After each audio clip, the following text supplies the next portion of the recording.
circumscribed astrocytic gliomas, the marked one are the cases I'll be showing you. That is the pilocytic astrocytoma, PXA, SEGA, and astroblastoma. But to let you know, the newer entities in this group are the second one, high-grade astrocytoma with piloid features, which generally mimics a pilocytic astrocytoma on radiology, and on pathology you can get a high mitotic activity, but on radiology it is very difficult to differentiate. And the another one which has been newly added is the astroblastoma. That is the last one. So coming to the first one, the 3-year-old boy with delayed speech since 5 to 6 months and weakness in the left hand initially progressing to the left side. What do we see? There is a well demarcated T2 bright lesion seen in the medial right temporal lobe going into the cerebral peduncle. It shows intense contrast enhancement. There is no diffusion restriction. There is no hemorrhage within the lesion. There is no perilesional edema. This has to be a low-grade tumor. So this was a case of a pilocytic astrocytoma.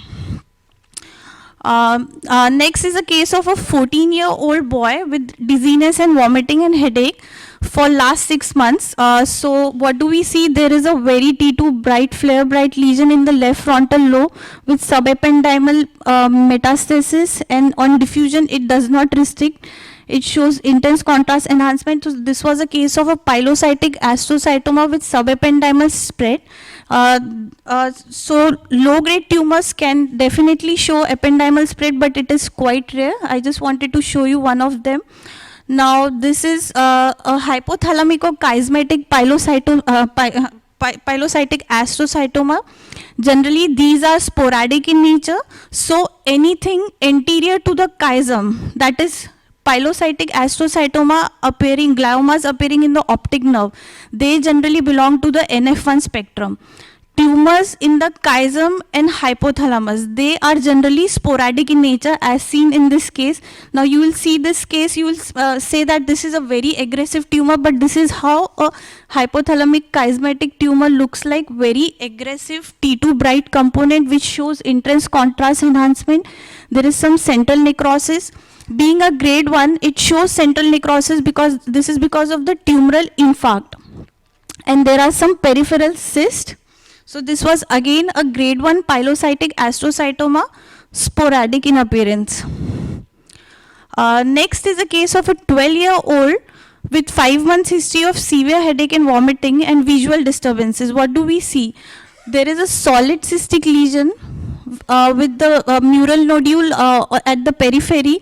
There is some blooming in the lesion, and there is contrast enhancement. There is dural enhancement also, and the solid component of this lesion shows diffusion restriction. However, there is not much blooming as compared to the diffusion restriction.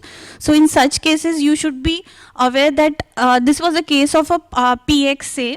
So PXA can be grade 2 or grade 3.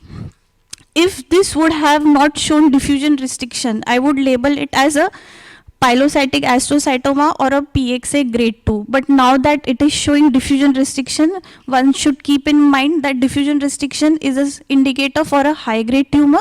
So this was a PXA grade 3. And there is some dural enhancement also, which is quite commonly seen in PXAs. Next is a case of a 12-year-old girl with history of severe headache, vomiting and GTCS. On examination, she had adenoma sebaceum. So this is quite classical. Any guesses? Yeah. And one more finding is there. So this was SEGA, and there were some cortical tubers also, which didn't show any enhancement. And there was no diffusion restriction. 8-year-old girl with vomiting, headache, giddiness since 5 months. So there is a mass, solid cystic mass with multiple tiny cystic areas within the solid component showing diffusion restriction. This is important. And this was a pediatric patient, of course. So this was a case of astroblastoma, which looks like a, you can say, neurocytoma within the ventricle. For an adult, is equal to, in the parenchyma, solid cystic bubbly looking appearance for pediatric patient is a astroblastoma, but it generally shows diffusion restriction and no grade has been given to this tumor. So this has a classical multiple bubbly appearance and seen in children, adolescent and young adults.